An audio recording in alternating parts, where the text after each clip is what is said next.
You can still hear the music and musical chairs for NC State men's basketball. The roster construction is slowly coming to a close.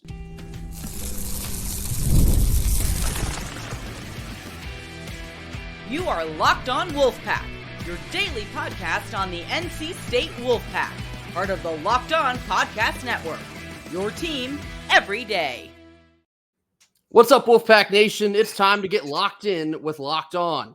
Thanks for making Locked On Wolfpack your first listen each and every day. We are free and available wherever you get your podcast and on YouTube, part of the Locked On Podcast Network, your team every day. Today's episode is brought to you by Gametime. Download the Gametime app, create an account, and use code LOCKEDONCollege for $20 off your first purchase. Terms apply. Happy Friday to all. As always, I'm Grayson Boone, joined by former Wolfpack defensive tackle Kenton Gibbs. Kenton, we hinted at a potential stalling of this final spot for NC State men's basketball. They have been very focused on ECU forward Ezra Ausar, 6'8", would potentially play a lot of time at the 4. He visited last week, I believe it was, and from everything I've heard, that is the guy that they have identified that they want for that final spot. However, it's been radio silence since he visited NC State. It seems like we're kind of in like a waiting pattern, and we hinted at this the other day. How long is too long where you reach the point where you can't wait any longer? Well, perhaps we have an answer to that question because NC State also just hosted Georgia Center Frank Anselem-Ibe. He's 6'10", played center last year at Georgia. Actually, I believe the last 2 years at Georgia, and was also previously at Syracuse. He has a lot of P5 experience, nothing crazy in the stat sheet, but at that length, you could certainly expect a good amount of rim protection. How significant is it that NC State is now hosting another guy after seemingly been locked in on Ezra Ausar? Let me tell you something, okay? Many people who listen to the show, they know what I've been through lately, and I'm getting in therapy for having a little bit of PTSD. And Kevin Keatts is probably in therapy for his PTSD for a situation where he was spurned by somebody who was supposed to be coming to campus. He built the roster around this guy's coming to campus. He's going to be a big-time guy. And then when he decommitted late, when he announced other intentions besides coming to NC State very late in the process, it was like, well, damn, somebody who can play that position, we got to give a scholarship to somebody. They ended up doing it, and that guy stunk. We ended in a situation where injuries happened. That guy had to play significant minutes, and that young man objectively was a net negative for this team in a very significant way. So what am I saying to say that, right? This isn't to disparage any former players or anything like that. That's not what this is about at all. What this is about is that Kevin Keatts is saying, yes, this is a game of musical chairs. Yes, Ausar does seem to be in sort of a waiting pattern, but this ain't that like at the airport where it's like, this is the only airport you can land in. This is more so a situation where it's like, we want you, but you got to want us back. Because if not, there's no point of, as the Osley brothers said, let's stop playing around when there's love lost to be found. If you want to be at NC State, you've got to make your declaration clear. State it plain, state it clear, sign the letter of intent, and come on. All you got to do is get in with me, okay? That's all you got to do. But if you want to play around and right around, then we can't wait for you to make your decision, make your mind up. And this is something I say with recruiting that I also apply to my dating life, and it makes life much easier for me. Anything that's not an enthusiastic yes, take it as an enthusiastic no, and keep it pushing. It's the exact point of you simply cannot wait around forever. There is still talent out there in the portal, even if you do identify someone who you think is a perfect fit. And again, I do think Ezra Ausar is the guy. I think he should be the last piece to this roster because of all the physical capabilities that he possesses. However, Frank Anselem-Ibe, he could be another ancillary answer. Him standing at 6'10" and has a lot of P5 experience, he could be kind of like a Walmart version, with all due respect, of Mo Diarra. I don't think he's quite as talented as Mo Diarra, certainly not offensively. Defensively, again, I don't really know what you'd get outside of just a long, lengthy body. You look at the experience, you look at the height, you look at the physicality. He could fit a need in that you do need rim protection. You do need a physical body to bring down rebounding. He checks, obviously, both of those boxes off. I could also sort of see this being like a calculated move to get Ausar to move his feet. And I don't hate it. I mean, look, if that's who you want, I feel like you really want to push momentum one way or another. this is the way to do it. You got to show him, look, man, if it ain't you, we can certainly find someone else. So you're either in or you're out, but we need to know sooner than later. So I like this move by Kevin Keatts and the staff to bring in another viable option. I think that's very smart. It could just wind up being Anselem-Ibe. He could just end up being the answer. So I see this as a win-win for Kevin Keatts and the coaching staff. I would expect to hear something sooner than later. I'm still shocked, honestly, that we've heard nothing from Ausar. I thought for sure we would get something this week, and yet here we stand with no answers. So from everything I've read and everything I've heard, it literally just feels like they're waiting around to see what Ausar has to say about it. That's a weird situation to find yourself in, again, with the element of urgency that is very real. So I like this move from Keatts and the staff. We're going to have to certainly wait to hear an answer one way or the other here. Yeah, absolutely. There is nothing more I can say than at the end of the day, if you are playing around in this situation and waiting to make a decision and kind of saying, well, whoever has a scholarship left for me, or, well, whoever waits for me the longest, you're doing yourself a grave disservice. You're doing yourself an extremely grave disservice. As the old saying goes, slow feet don't eat.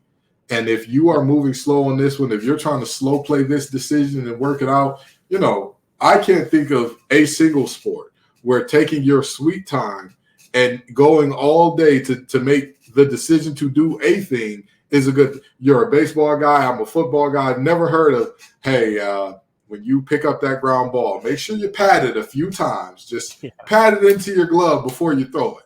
I'm a defensive tackle. I've never heard, hey, before you shed that block, take a look, stay in that gap for a minute. Before you do anything, just stay in there for about 4 seconds before you.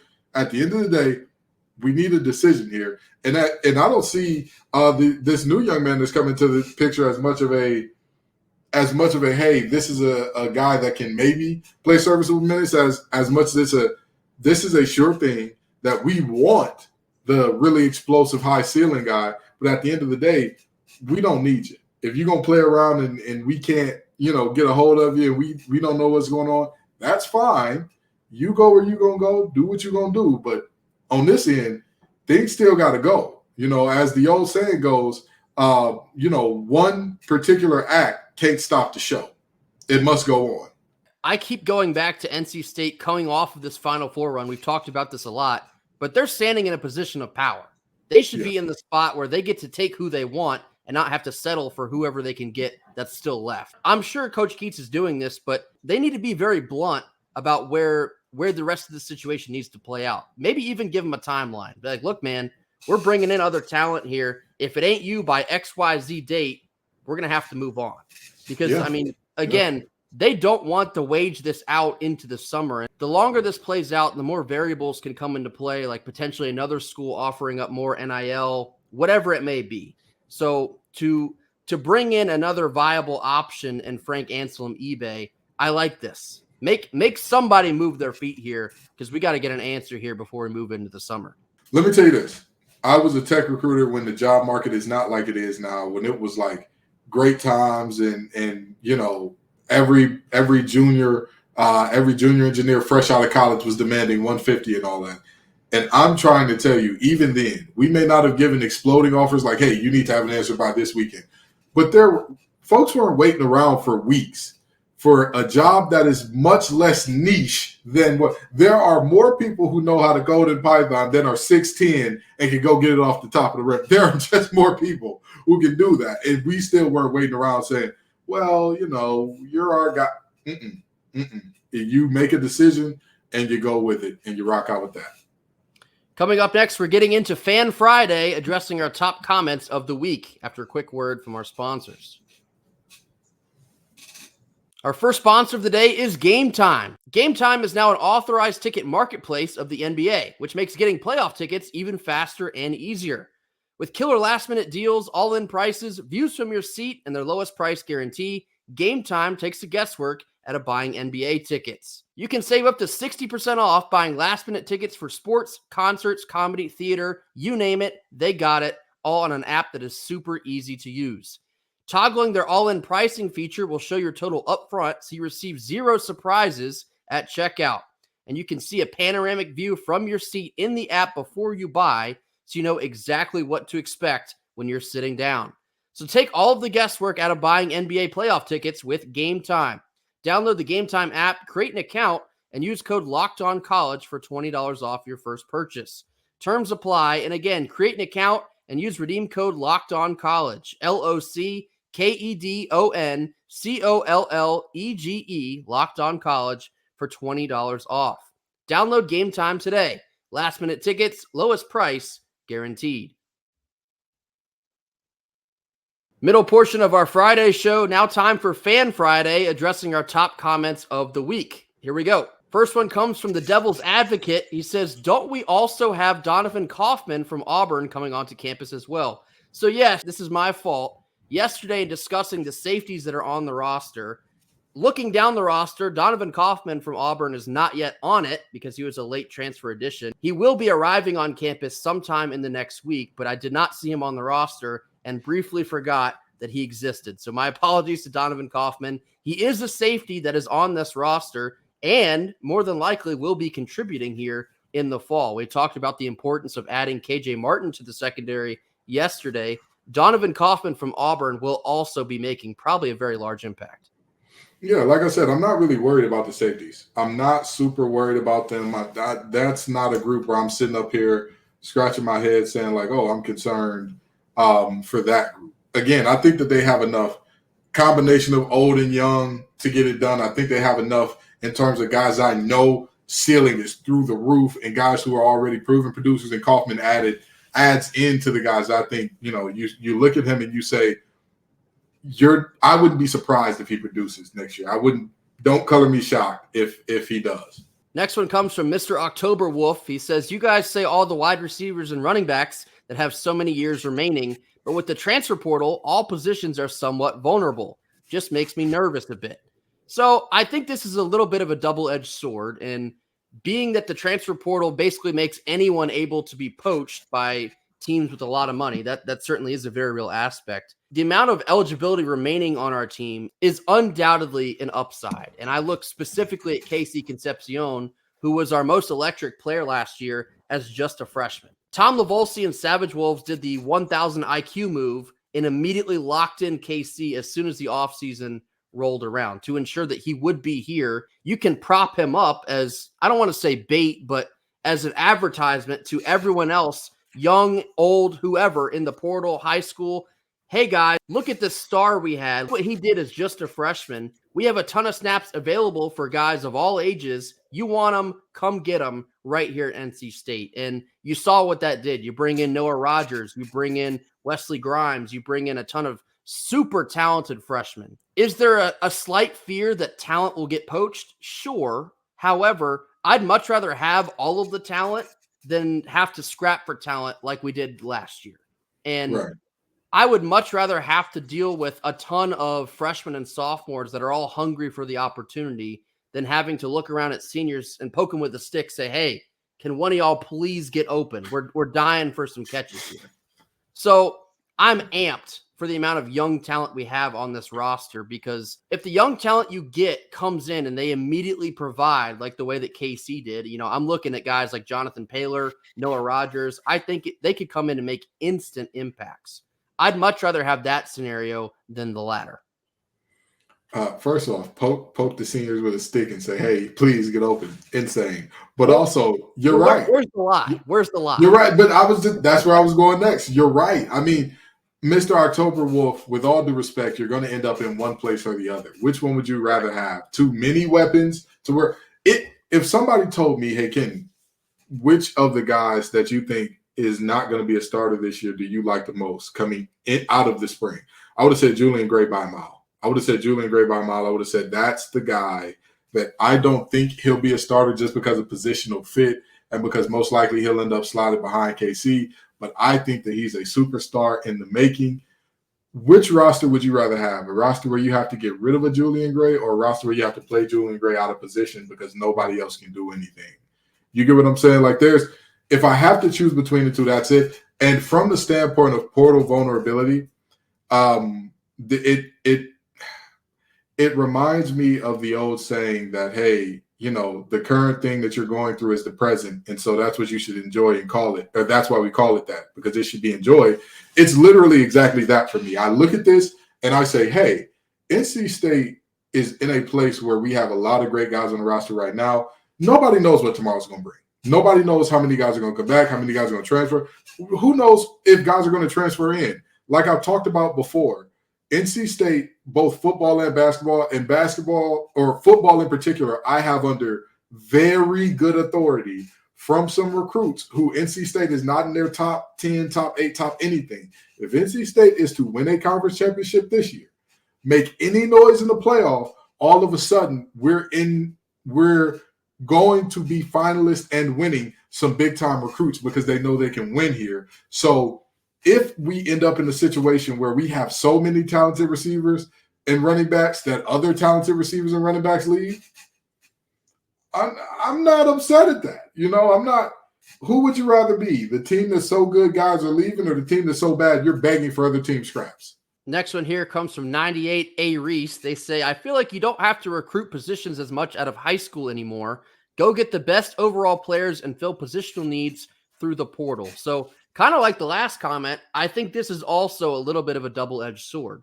I think you still have to be just as aggressive in high school recruiting as you have in years past, because, your prime example, again, is Casey Concepcion.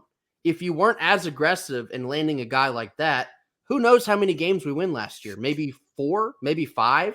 Again, you look at the instant impact that some of these freshman guys are clamoring to come in and make. I think about Jonathan Paylor. If Robert and I can continually find ways to get the ball in the hands of Paylor and KC, I simply don't know how you defend that. And so you want to continue to supplement your roster in going out and finding guys in the portal, Grayson McCall, XYZ, senior-laden guys that bring a ton of experience that can really put the finishing touches on your team. But you still have to go into the high school ranks and find the most talented guys you can bring into the program, develop. You still have to continue to keep the pressure on in the high school ranks, because they can very well come in and make that instant impact like a guy like KC did just this last season. So it's certainly a new balance that coaching staffs have to find. In some cases, the portal is more important than high school recruiting. I think it really varies from team to team, but I like the balance that NC State has established, especially coming into this season. I'm thumping you. For those of you who can't see, you're getting thumped in the forehead right now. Stop it. You need high school recruiting more than the portal. The portal supplements your roster. You don't simply build through the portal. Think about it this way. The reason that I'm so excited about CJ Bailey is not just because he's a really good player. He's not a rental. He's going to be here for 3 to 4 years if everything works out. Hey, Wilson, same thing. That young man is going to be here in this system on this team for 3 to 4 years. One of them is, at least I expect, to be on this team for multiple years. Why is that important? Because if you get too many guys out of the portal, your team loses its culture. Correct. That's just a fact. That's not what I want it to be. That's what it is. Every team has a culture and an identity. And if you get a bunch of guys out of the portal who are not used to your way of doing things, the NC State way of doing things, they don't know this is how the foundation was built. This is what this team is laid on. This is what the bedrock is. And that's what puts you in a very peculiar space, like let's say, Miami, who every year, oh, yeah, they're the team, they're the squad, they did great in the portal again. The reality is the portal is used to supplement your roster and for roster building purposes, absolutely. But it's just like anything else in life. It's good in moderation. You need moderation, right? It's like having a partner that high school recruiting is like we're not confrontational at all, and the portal is like willing to get in the confrontation and maybe even seeks it out a little bit. You want somebody in the middle where you can talk about things that's upsetting one another. You don't want to be arguing all the time, and you don't want something where it's like, I'm extremely uncomfortable, but I won't say anything, because then you end up like a Dabo Swinney and Clemson where you're seeming to be steadily on the decline, or like a Miami where you're off-season champs every year, but you can never get it done no matter how good you do in the portal, or even go as far as a Colorado, who is a similar situation, even though Deion Sanders only had 1 year under his belt. You want to build through both, not one or the other. I don't know if this analogy will work, but I'm going to run with it anyway. Pretend that NC State's shopping in the portal and they want a skill player with the athleticism of a Jonathan Paylor. Well, NC State gets to say, hey, we got Jonathan Paylor at home. We don't have to grocery shop for him. We don't have to go out to eat to find a Jonathan Paylor. We got him at home, and he's going to be homegrown. We're going to get him into this program. We're going to develop him how we want to develop him, and he's going to become a monster in this system. NC State gets to enjoy guys like that. You look at a Keenan Jackson, Terrell Anderson, the list goes on. All of these super talented high school players coming into the program is only going to continue raising the floor of the program. So it's definitely important to keep that balance. You use the portal when you need it. The high school ranks is really where you got to continue to thrive. The last one here comes from Michael Holbrook. He says, I'm loving that the NC State coaching staff leaves such a lasting and positive impression on the kids that they want, that even when they lose them, there's always a good chance that they might boomerang back to where they were first made comfortable and felt secure. Yeah, this is spot on. And we talked about this yesterday as well. That is almost like the summary of NC State's offseason transfer portal things. You look at a guy like Marcus Cooley, homegrown, went somewhere else, built that relationship with the coaching staff, paid off, he comes back. Noah Rogers, another one. Keenan Jackson was a high school kid committed to UNC, but felt so strongly about his relationship with NC State. And then he saw the rear end whooping that we put on him and said, all right, nope, I gotta put me on some red. It's the relationships with the coaching staff means so much. The consistency matters. And this coaching staff is routinely putting on a masterclass in those type of ordeals. Elijah Groves, linebacking recruit, another one.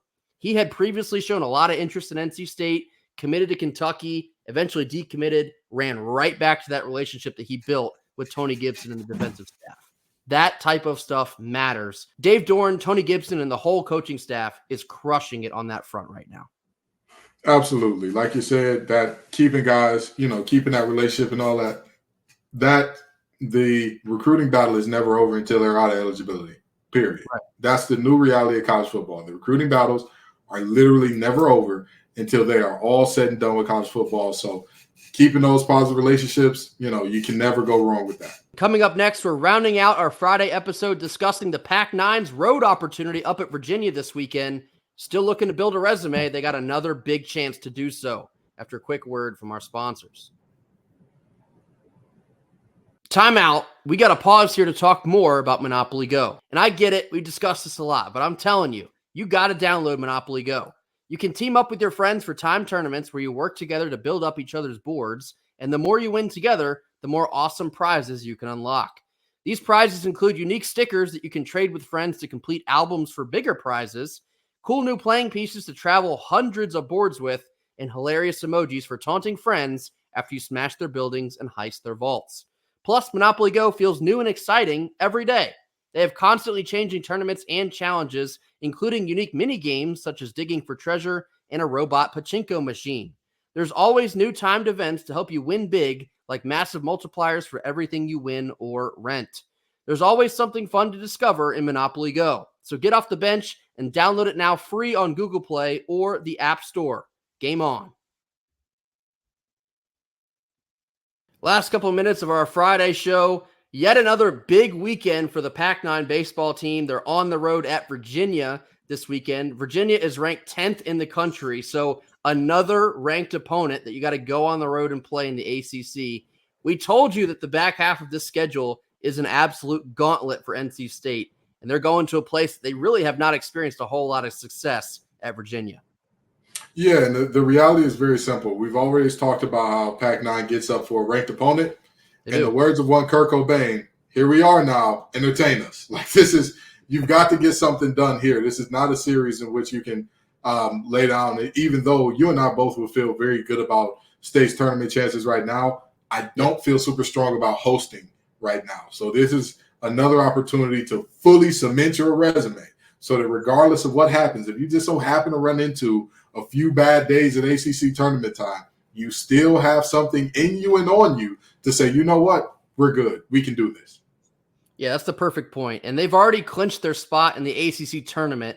If the season were to end today, I would also feel good about them making the NCAA tournament because their resume, it is pretty good as it stands now.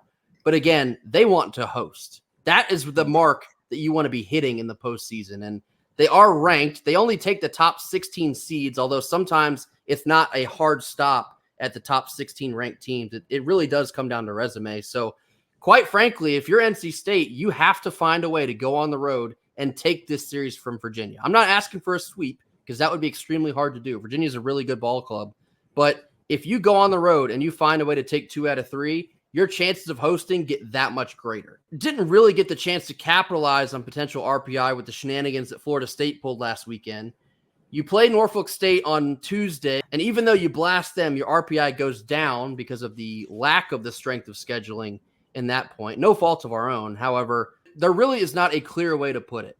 If you're NC State and you want to host, this is a series that you have to go on the road and take. It will not be easy. And you've also gotten a couple guys back healthy. Noah Souls returned to the lineup. Logan Whitaker is still working his way back from an unknown sickness, but it was really good to see him on the mound last week. Shane Van Dam exited last week in Tallahassee, although I have not heard any big-time damage to his arm. So potentially that's a massive bullet dodged. We're still going to wait with bated breath, but you got to go get it. We heard Avent talk on Tuesday how everyone's kind of feels like they're in a groove right now. Let's see that groove this weekend. You've gotten pretty groovy against other ranked opponents in the ACC. Here's another one for you. Go up there and get it done.